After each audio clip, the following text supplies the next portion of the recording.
I wanted to give you a quick analysis and interpretation of The Story of an Hour.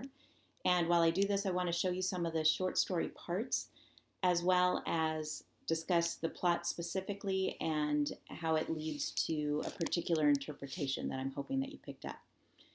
So before we start looking at the plot itself, let's talk about a few of the other characteristics or elements that a short story has. One is characters, and in this case we have four main characters. Mrs. Mallard is the wife of the house. Her sister Josephine, her husband Brentley Mallard, who was supposedly killed in a train accident, and his good friend Richards, who is there to provide the news of her husband's passing. In addition to character, we want to consider point of view, and in this case, we know it's not first person because there's no I. It's not being told from a particular person's perspective. We're more like watching it on TV, and that's third person. In this case, we want to tell the difference between third person omniscient and third person limited. Omniscient means you really get into the heads of all the characters, and so omniscient is this idea of being all-knowing. So you not only see the action, you also kind of understand each character's motivation. In this case, the only character we get in the head of, and even then just somewhat, is Mrs. Mallard, so I would call this a third person limited. Short stories also have settings, and that takes place early in the plot, and that's pretty typical. For setting, we're looking for time period and we're looking for location. In this case, we don't know exactly where it takes place. I'm going to presume the US because she's an American writer. She was writing in the late 1890s, or this piece I think was 1894. I think it's at the bottom of the page here.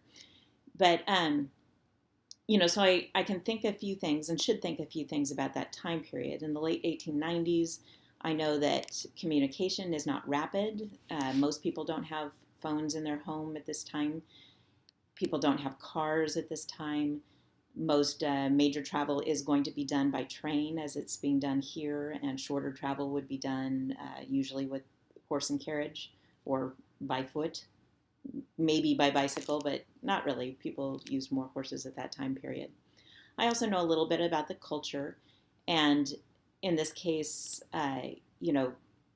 women don't work, and so women are housewives. They are really kind of possessions of their husbands. They don't have the right to vote, so the husbands have all decision-making power in the home and in the larger community and government.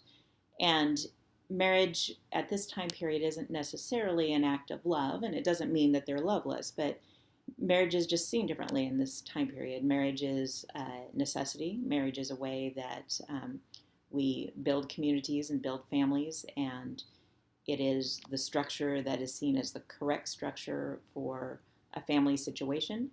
And it really doesn't have to do with love. It has to do with being able to provide for others and take care of others. In a lot of ways, including in law, a woman is actually the possession of her husband. So women don't have a lot of freedom to divorce or to sue or to make any of those sorts of decisions. So they really belong to their husband. I also know Kate Chopin is an early, so I know her, the author, and she's a pretty early feminist writer. And so many of her pieces are going to deal with men and women's relationships. And it's not because the men are abusive, but it is a power differential that she explores a lot with her characters. So the setting, though, here is not very specific. What we know is it's mostly taking place in a home, and it's mostly taking place over the course of an hour.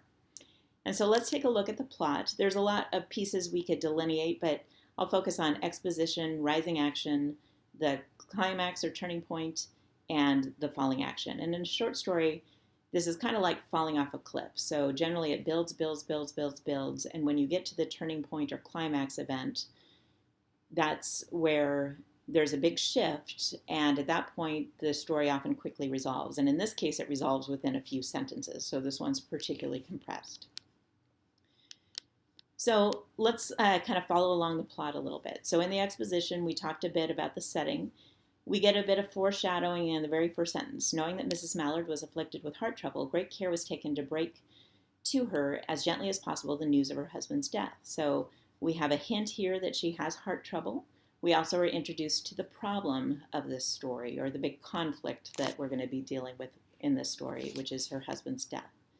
And this conflict is one that leads to inner conflict in her. So she's got some human versus self conflict where she's trying to decide what this means for her. There's probably some human versus society conflict going on too, where she considers what her role is in the larger society. And that might not be an expected role. I think that her sister and Richards probably are not perceiving of her reaction in the same way that it actually is. So early on, we're introduced to the trouble, and the problem is that her husband was killed, supposedly killed in a railroad accident. And so his friend Richards learns of this, and then he double checks it through telegram. This is a common way of quick communication at the time. And once he had two methods of evidence, he thought that he needed to tell her as soon as possible. And since she has heart trouble and he knows this, he wants to break it to her very gently.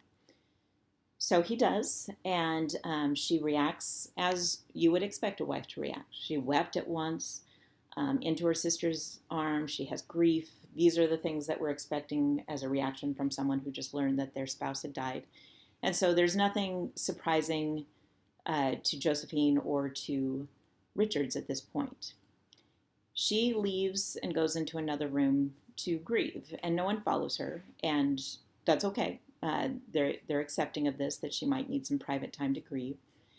And then we have several paragraphs that don't seem like a lot of action is happening, but some stuff is happening here. And one thing we want to look at is this idea of an open window. And a window is often a metaphor to possibilities, or doors are often also decision-making times. But it's this idea of opening. It's this idea of that there's something else out there. And we use that metaphor even today.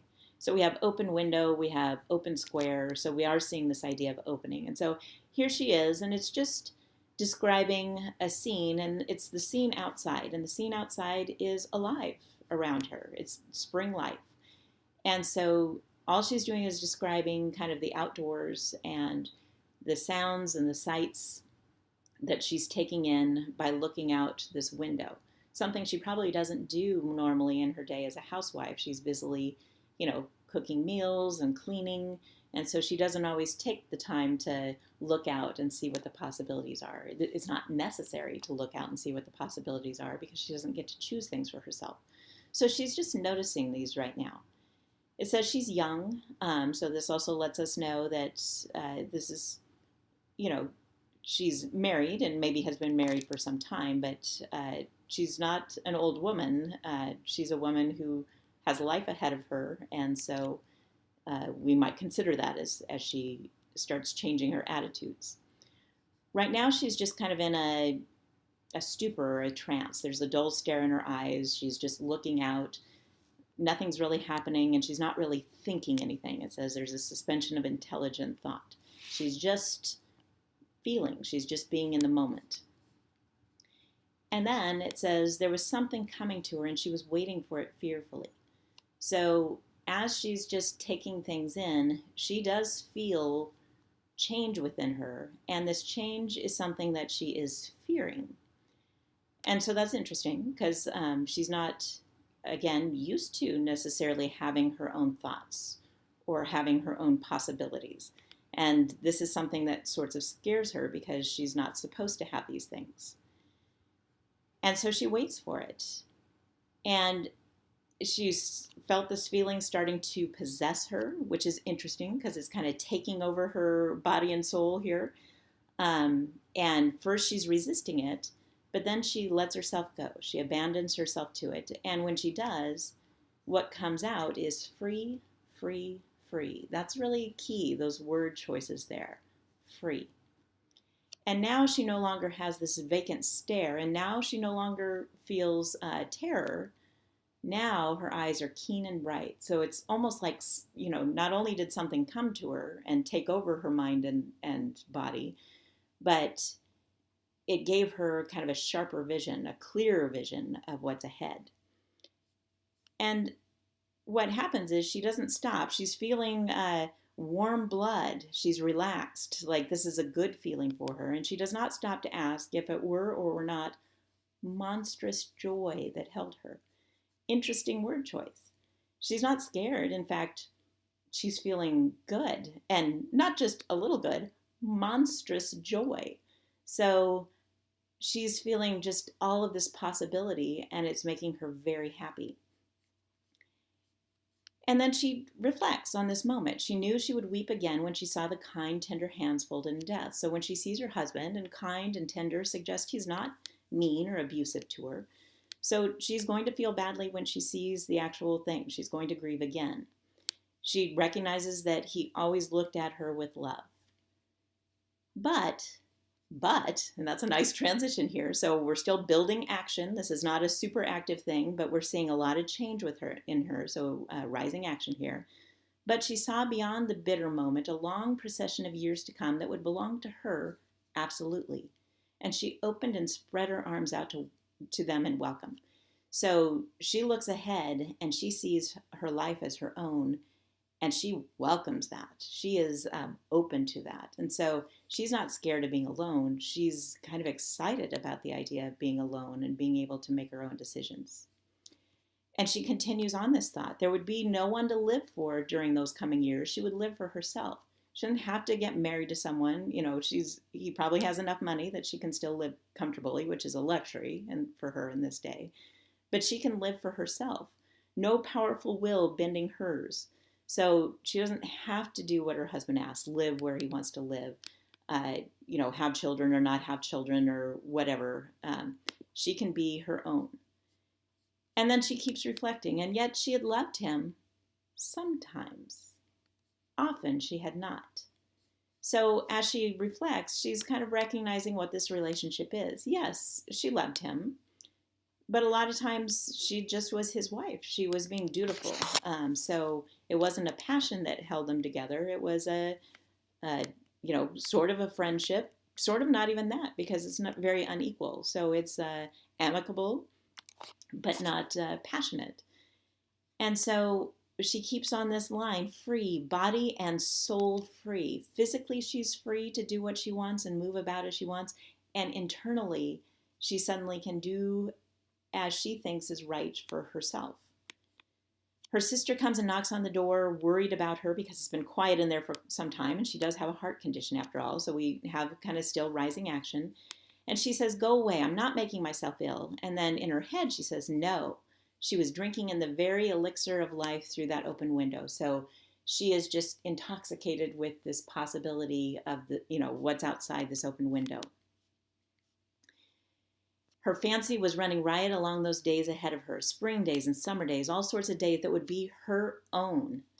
She breathed the quick prayer that life might be long. It was only yesterday that she had thought with a shudder that life might be long. So in both cases, she has been thinking about how many years she has ahead of her as a long woman.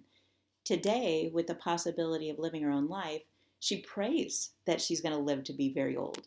Whereas yesterday, when she was living as a wife to Mr.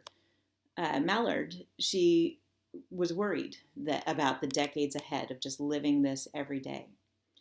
So now we're getting close to the climax here, and things are going to resolve very quickly, very quick denouement.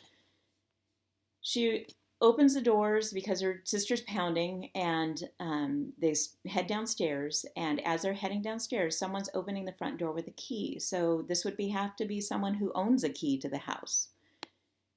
And it was Brentley Mallard who entered. Here he walks in the door, alive.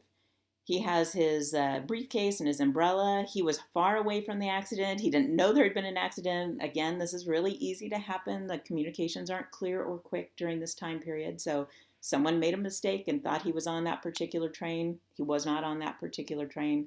So he was not killed in that particular train accident.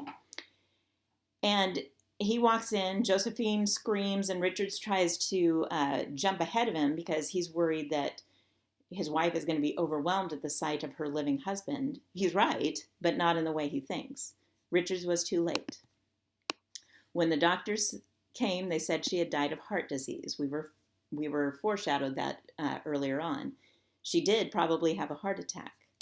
Here's the irony of joy that kills.